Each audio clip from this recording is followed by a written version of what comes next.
grow, the hurdles will be more. Each time we are washed away, we bounce back to the shore.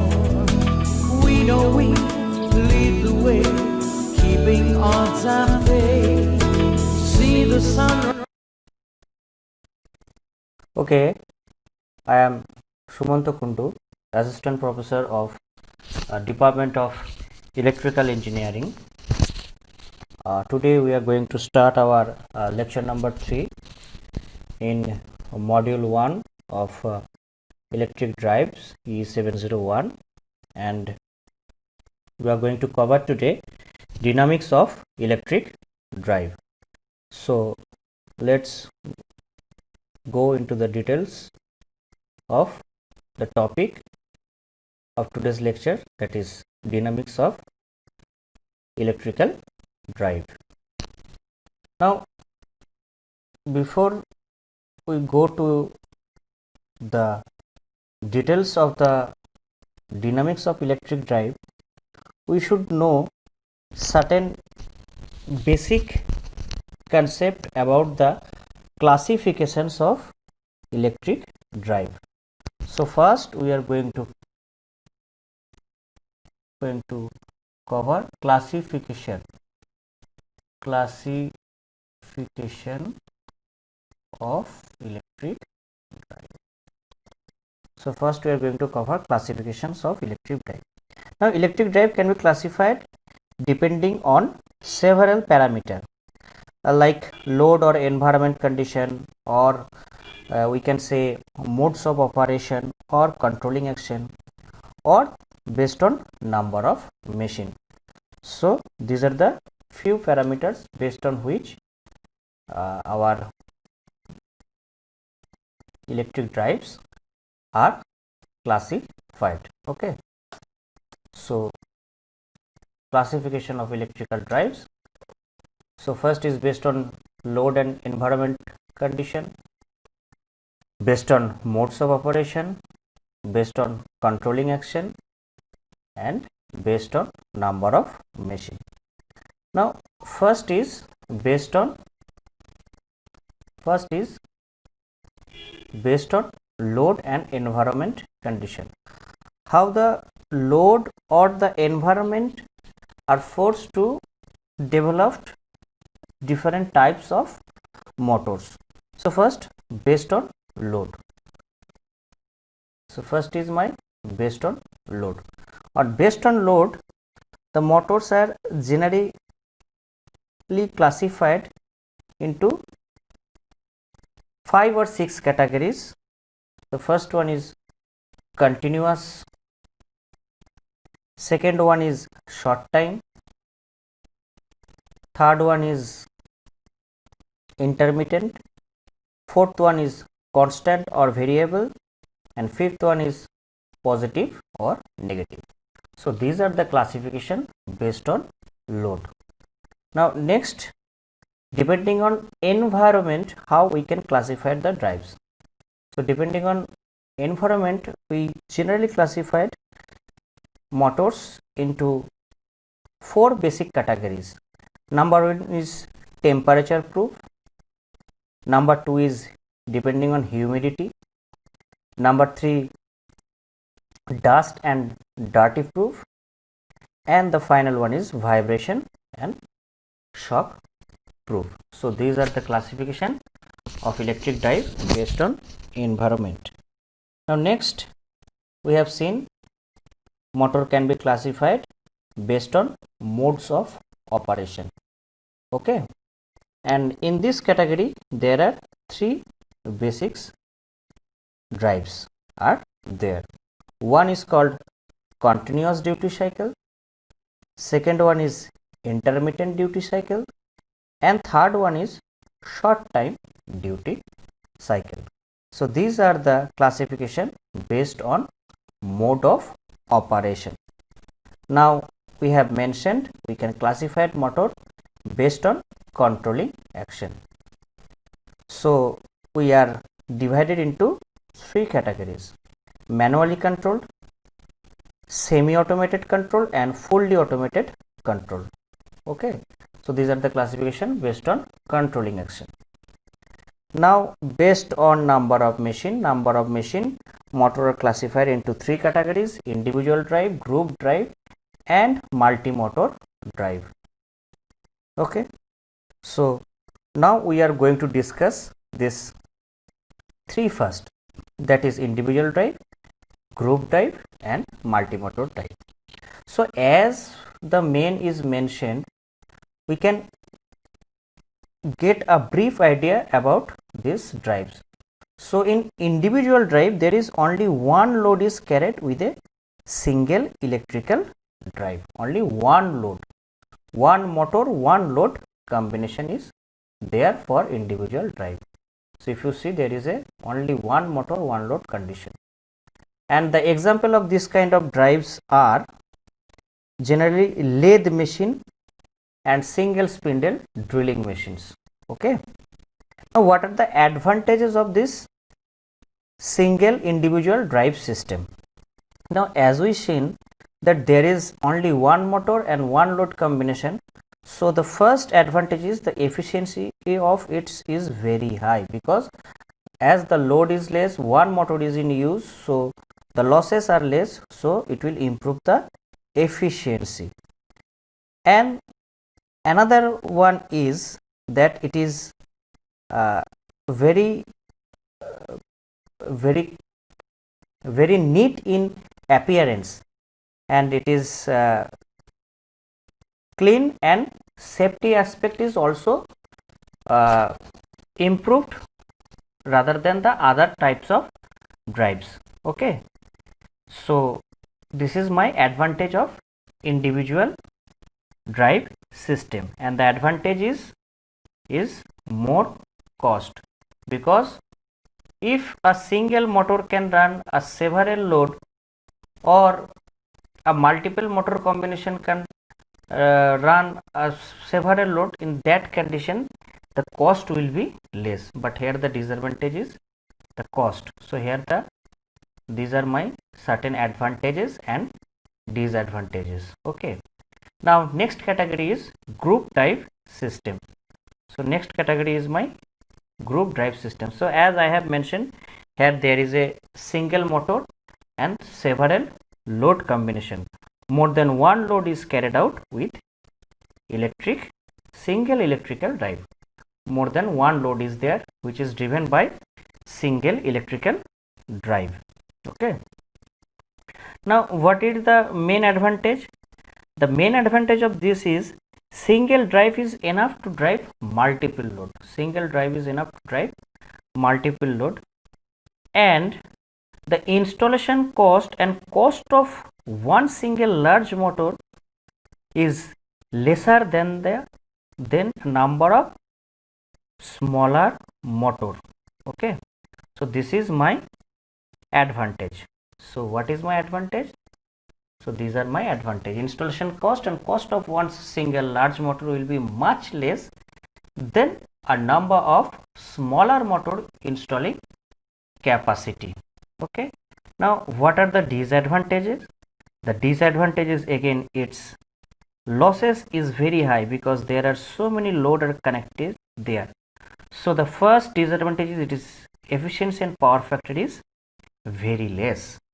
And another one is, as there is several load is connected with a single motor, if some fault is happening in the system, the rectification is difficult. Then in that case we have to completely shut down the drive system, and we have to proceed for the maintenance. Okay, so these are my disadvantages. So this is very important point we should keep in mind, that during fault condition problem rectification is difficult, because complete drive system requires shutdown if motor requires servicing or repair. Okay, now multi-motor drive system. So this is the schematics of multi-motor drive system. As the name mentioned, there is several motors run by a there is single load which is run by a several motors. Okay, So what are the example of this kind of system, multi-motor drive system? It is generally rolling mills and traveling cranes. So more than one motor is carried with single load. Metal cutting machine tool, rolling mills, traveling cranes, these are the example of multi-motor drive system. Now we have mentioned, or rather we have classified our electric drive system based on duty cycle. Okay, and what are the duty? I have told you that continuous duty, intermittent duty and short time duty. Okay, so again there is a broad classifications: motor duty cycle, continuous duty, short time duty, intermittent period duty, intermittent period duty with starting, intermittent periodic duty with starting and breaking, continuous duty with periodic loading, and then continuous duty with starting and breaking, and the final one is continuous duty with periodic speed changes. So these are the motor duty classifications. Now first we will discuss continuous duty. So as the name mentioned, it is basically represent a steady load torque. So what happened? The temperature reaches steady state value very easily. So this is my continuous duty. So you see here the load torque is constant throughout the operation. So temperatures rise and then it reach to the steady state value.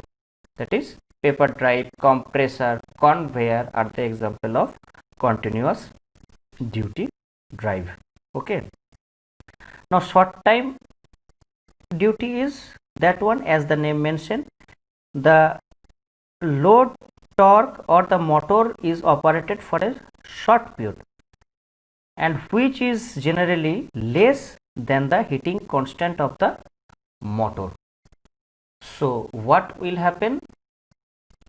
Its temperature will rise and then suddenly it will drop because it is a short time duty drive. Basically a crane drive, household application valve, etc. are the example of short time duty drive. Okay. Now next is coming intermittent periodic duty. So as the name suggests, again intermittent means it will operate for certain time and it will be in rest period for certain time. So what will happen? That is, the operation has a number of duty cycle, contains period of running at a constant load, and there is rest period in between a running period. Okay. So as you see that during the running period there is a rest period. Okay. So this is my intermittent periodic duty. So in this type the operation has a number of duty cycle, as I mentioned, which contains period of running at a constant load and rest period. Now is coming intermittent periodic duty with starting. So this is my intermittent periodic duty with starting. That means it has a starting torque, then it has a constant load torque. Okay, starting torque, then it has a constant load torque, then there is a rest period exists for a short time period, which is again the time which is lesser than the time required to cool the ambient temperature. So what happened? So the temperature will rise and suddenly it will try to release the temperature, but as the rest period is very less, so again it will start to rise. Just for a few seconds it will become to zero and then again start to rise. So that is my intermittent periodic duty with starting. Now intermittent periodic duty and starting and breaking is same such as the previous one.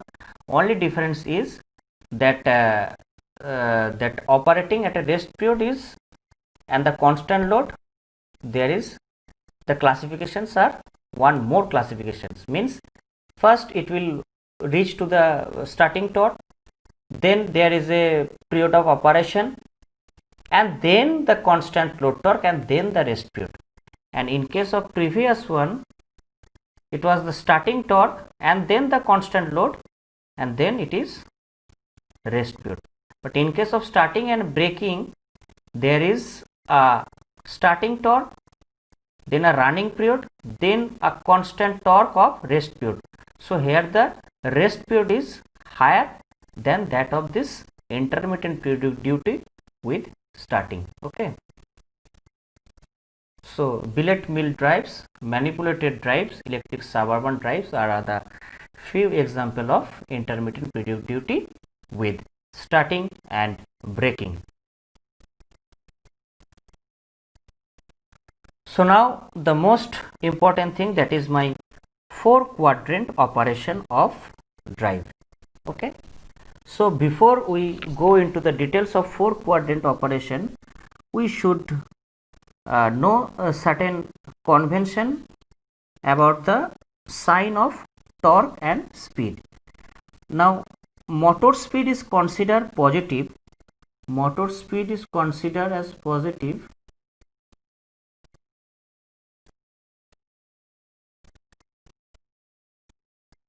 motor speed is considered as positive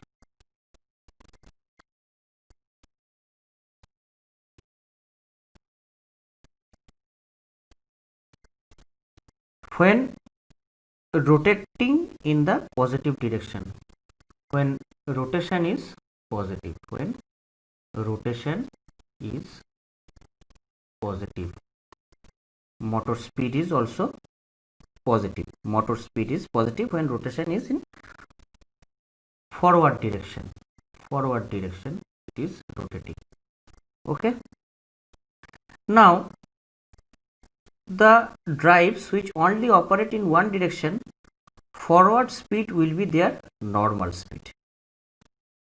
But if load involving the up and down motion, so instead of rotation it has an up and down motion, in that cases upward motion is considered forward motion.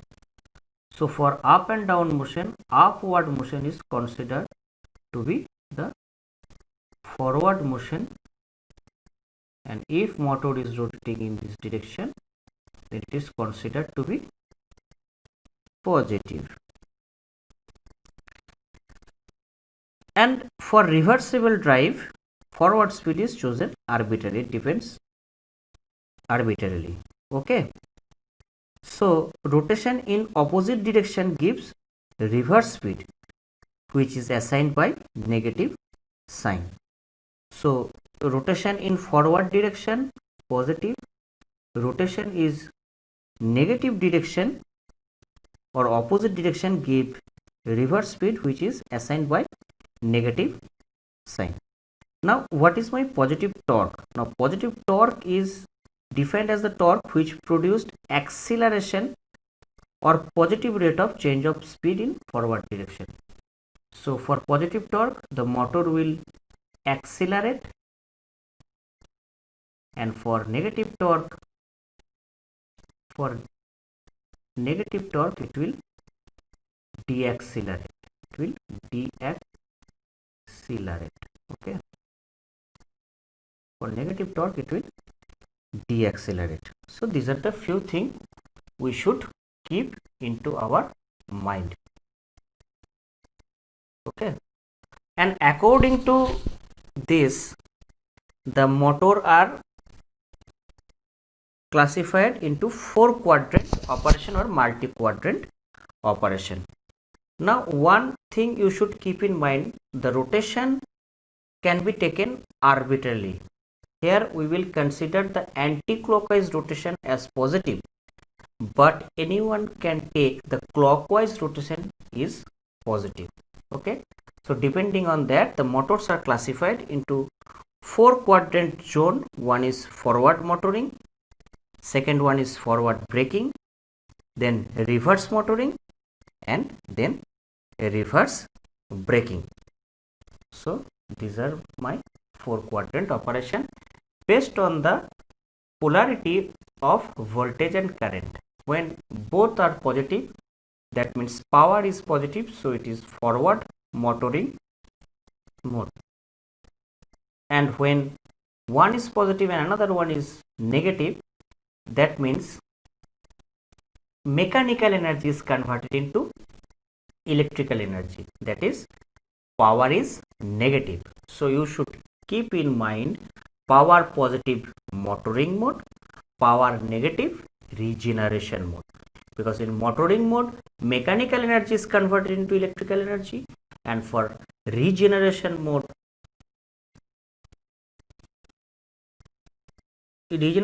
sorry, I stated the wrong thing. In motoring mode the power is positive, so electrical energy converted into mechanical energy, and for regeneration mode power is negative and mechanical energy is converted into electrical energy.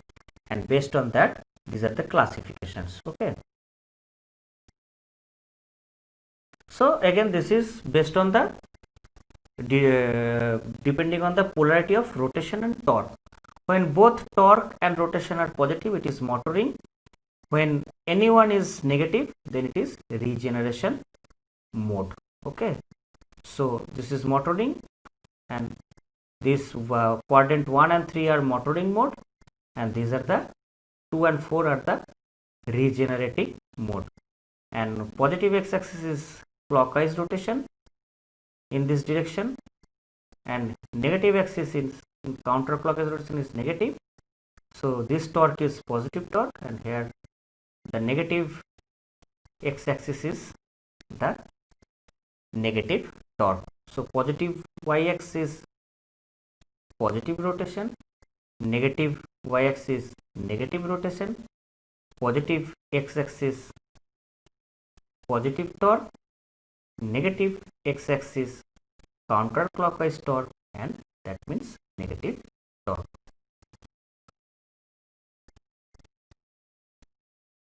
So if we see this figure, so here you see the rotation has taken as counterclockwise direction, and that has taken as the positive one. Okay, so if you see here, the rotation is in counterclockwise direction in the omega t plane, that is speed torque plane, and based on that we have classified into 4 categories, that is quadrant 1, quadrant 2, quadrant 3 and quadrant 4. Now in quadrant 1, as I mentioned, both torque and speed are positive, so power is positive, so it was forward motoring mode. In the quadrant 2, the speed is in forward direction, but the motor torque in is opposite direction, or it has a negative value. So the torque produced by the motor is used to brake the forward rotation. So the mechanical energy during the braking are converted into electrical energy. Similar thing happen in case of quadrant number 3. Here speed and torque are in same direction, both are in same direction, but both are in negative direction, because counterclockwise rotation has taken positive, so clockwise rotation is negative. So this is again my reverse motoring mode, because the power is positive, because torque and speed both are negative, so the power, which is multiplication of torque and omega, is positive, so it's motoring mode. And again here the speed is in reverse direction, but torque is in positive direction, so here motor torque is used to again brake in reverse direction. So one is trying to provide braking in forward direction, and another one is trying to provide braking in reverse direction. So accordingly these are classified. So this is all about my 4 quadrant operation. Okay, so this is my 4 quadrant operation.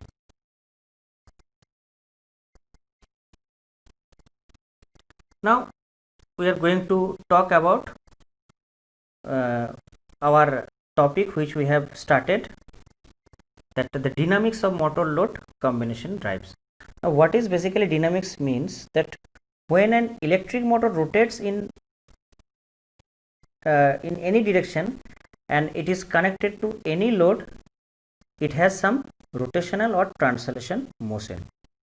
Now that the motor speed and the load speed both can be same or both can be different. So here the concept of dynamics of electric motors comes into the picture. Okay, so when electric motor rotates, it is usually connected to a load which has a rotational or translation motion, and that speed of the motor can be different from the speed of the load. And if it is different, then the concept of dynamics of electric drives has come into the picture. Okay, so now we are trying to develop the fundamental torque equation. So this is, I have mentioned that motor drives a load through a transmission system. Load may be rotate or undergo translation motion, and the speed of the load may be different from the motor speed. So whatever may be the condition, basically we will represent the motor load combination. We will represent the motor load combination into a equivalent rotating system. So our equivalent rotational system is representing this equivalent motor load system. Now here we have to mention certain parameter, that here T is the motor torque, TL is the load torque, omega m is the angular velocity of the motor shaft in radian per second, and we have to consider the inertia of the shaft, which is we will consider as J in kg meter square. Okay, so this is the parameters which I have mentioned. So if it is so, then we know the basic torque equation is T minus TL equals to d j omega m by dt. Now if we make a derivative of this quantity, so there will be two terms will arise. So there will be two terms. One is j d omega m by dt plus omega m dj by dt. Now this term I can consider as 0 because it's a derivative of inertia. Now I know for a particular system inertia is always remain constant. So this is my constant, so I can neglect this term as 0. So this is my basic torque equation, Te minus TL equals to j ddt of omega m. Again omega m we know is my angular velocity, that is d theta by dt. So my Te minus TL will become j d2 theta by dt. Now one should remember that the torque is developed in the motor, that is Te, is counterbalanced by a load torque and a dynamic torque. This j omega m by dt is called dynamic torque. This is called my dynamic torque. This is my dynamic torque. So this motor torque is basically a combination of load torque plus this dynamic torque, because Te equals to T plus J d omega m by dt. So this is my basic torque equation. And why this term J d omega m by dt is called dynamic torque? Because it is present only during the transient period. Once the transient period is over, so there is no existence of this term. So this is called my dynamic torque. Now, whether the drive will accelerate or decelerate, that depends on this value of Te. If Te is greater than TL, load torque, if motor torque is greater than load torque, it will accelerate. If Te is less than TL, that is motor torque is less than the load torque, then it will decelerate. Now, one thing you should mind again, the justification of this equation is that during acceleration, motor should supply not only the load torque, it will not only supplying the load torque, but it is also supplying an additional torque component, that is the dynamic torque component, to overcome this drive inertia. So this is used for overcoming the drive inertia.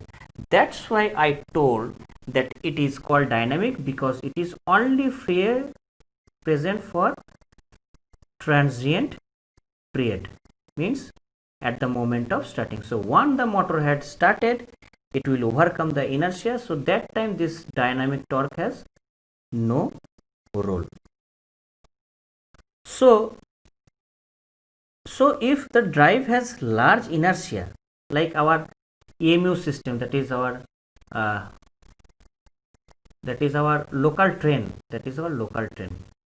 it has a huge mass, so its inertia is also very large. So motor torque must exceed the load torque by a large amount in order to get the adequate acceleration. What that means? That is T minus TL, that is the dynamic part, that is J d omega m by dt. This difference must be very high value. This difference must be very high value, and then only the motor torque exceeds the load torque, and this additional component will be able to overcome the starting inertia, so that the electric train can start accelerating.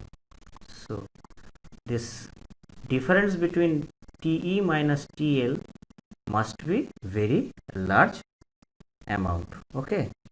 Now in drive requiring fast transient response, motor torque should be maintained at the highest value, and the motor load system should be designed with a lowest possible inertia. So if you require that the fast transient response, so if you want the motor should, any application where the drive system should start immediately overcoming the inertia, in that case this value, the dynamic torque component value, has to be less.